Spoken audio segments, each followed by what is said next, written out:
আজকে হচ্ছে আমরা কাতল মাছের একটা রেসিপি রান্না করব। প্রথমে হচ্ছে আমরা কাতল মাছগুলোকে হচ্ছে একটু বড় বড় সাইজের হচ্ছে কেটে নিয়েছি। এই যে আমরা কেটে নিলাম, এই যে অনেক বড় বড় করে হচ্ছে আমরা কাতল মাছ কেটে নিয়েছি। কেটে নেওয়ার পরে আমরা হচ্ছে এগুলোকে ভালোভাবে হচ্ছে একটু চিপে ধরবো, যাতে করে পানিটা হচ্ছে পরিপূর্ণভাবে পড়ে যায়, কোনো পানি যাতে না থাকে। এই যে আমরা ভালোভাবে চিপে নিলাম। পাশাপাশি আমরা হচ্ছে কাতল মাছের জন্য কি দিয়ে রান্না করব, আমরা হচ্ছে এখানে পাকা টমেটো কুচি করে একটু মিডিয়াম টাইপের কুচি করে হচ্ছে কেটে নিয়েছি। এখানে হচ্ছে পেঁয়াজ, এখানে হচ্ছে আলু, এখানে হচ্ছে কাঁচামরিচ।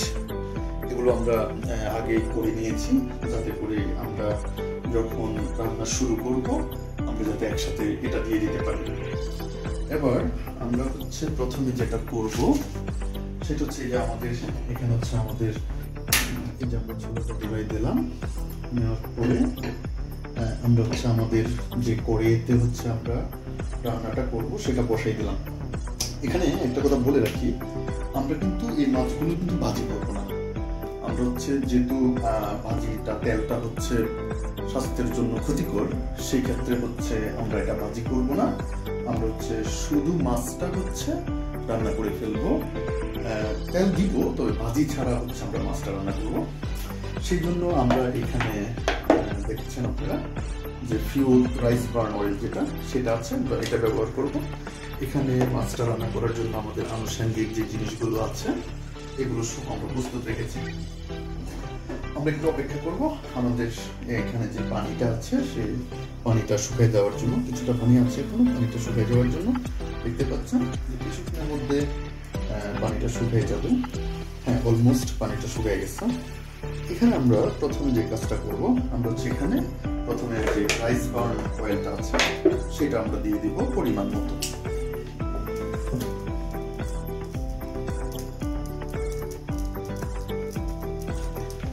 আপনারা দেখতে পেলেন আমরা হচ্ছে রাইস বার্ন অয়েলটা পরিমাণ মতো দিয়ে দিয়েছি। যেহেতু আমরা এখানে কোনো মাছটা যেহেতু আমরা ভাজি করছি না, আর আপনারা দেখতে পাচ্ছেন মাছের যে পিসটা এগুলো কিন্তু অনেক বড় বড়, হ্যাঁ, বেশ বড় বড় মাছের পিস। তো সেই ক্ষেত্রে হচ্ছে আমাদের সঙ্গে একটু পরিমাণে বেশি করে আমাদের পুরা রান্নাটা যাতে কাভার হয়। হ্যাঁ, তো আমরা দেখতে পাচ্ছি যে আমাদের তেলটা গরম হচ্ছে কিনা। আমাদের তেলটা মোটামুটি গরম হয়ে গেছে। এখন হচ্ছে আমরা প্রথমে এটার মধ্যে একটু রসুন বাটা দিয়ে দিব। এই হচ্ছে আমাদের রসুন বাটা। দেখুন আমরা আগে রসুন বাটা করে নিয়েছি, আমরা রসুন বাটা দিয়ে দিলাম। আমাদের রসুন বাটা, তারপরে আমরা যে করবো সেটা হচ্ছে আমাদের এখানে যে পেঁয়াজ কুচিটা আছে, আমরা সম্পূর্ণ পেঁয়াজ কুচিটা এখানে দিয়ে দেবো।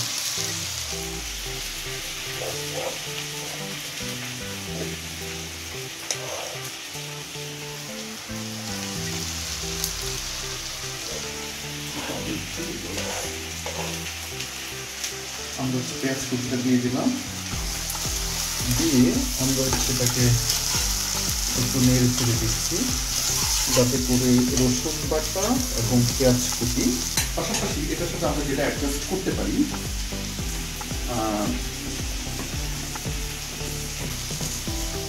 আমরা কিছুটা জিরা দিয়ে দিলাম।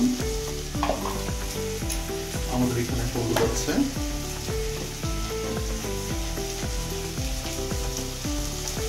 আমরা পরিমাণ মতো হলুদ দিয়ে দিলাম।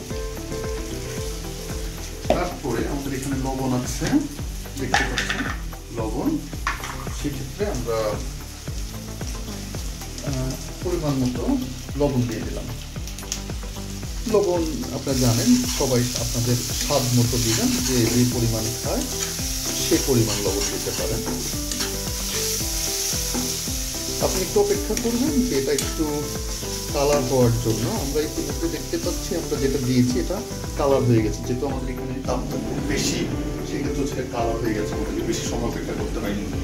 এখন আমরা হচ্ছে আগে এই যে টমেটো আলুগুলো রাখছি, আমরা আলুগুলো আমরা দিয়ে দেব।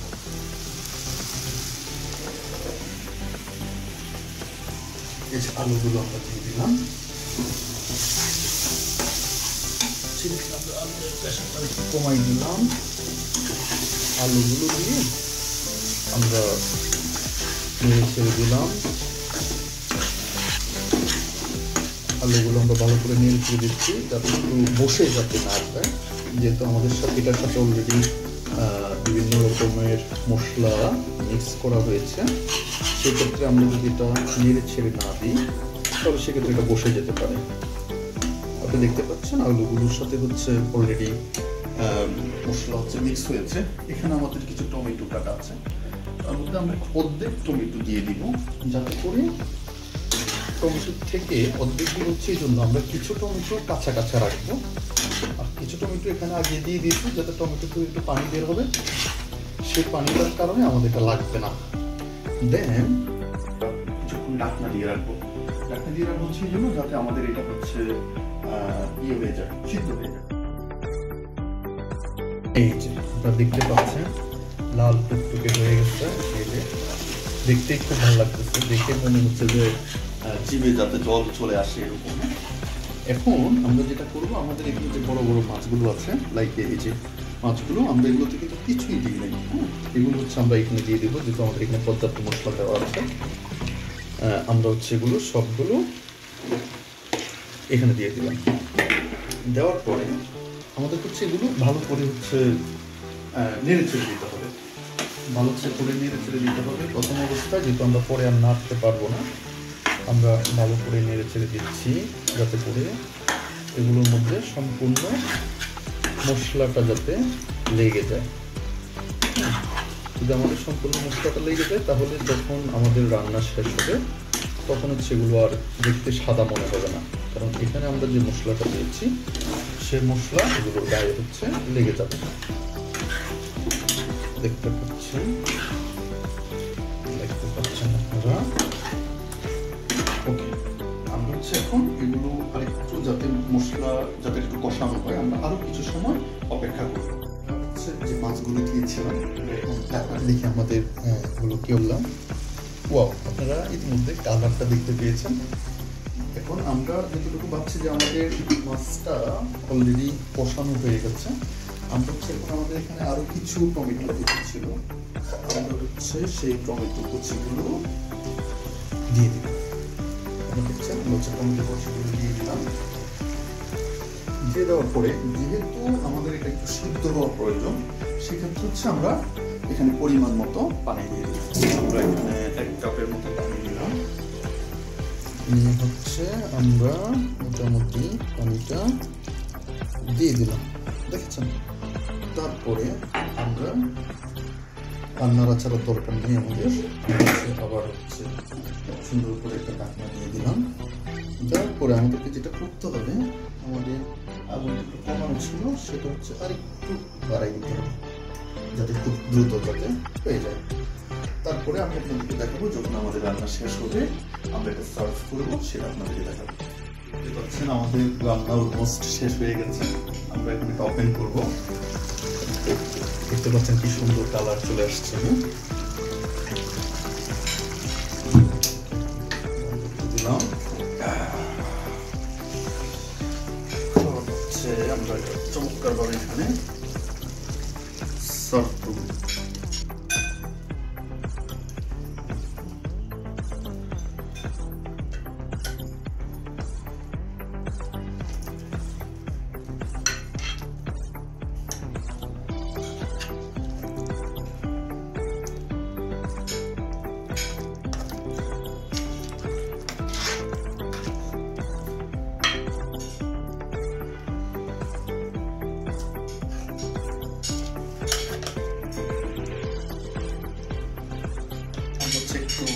কামরুলকে দিব কেমন হয়েছে দেখার জন্য। কামরুল কেমন হয়েছে? ও মাই গড মামা, সেই একদম মানে কি বলবো, সেই হয়েছে।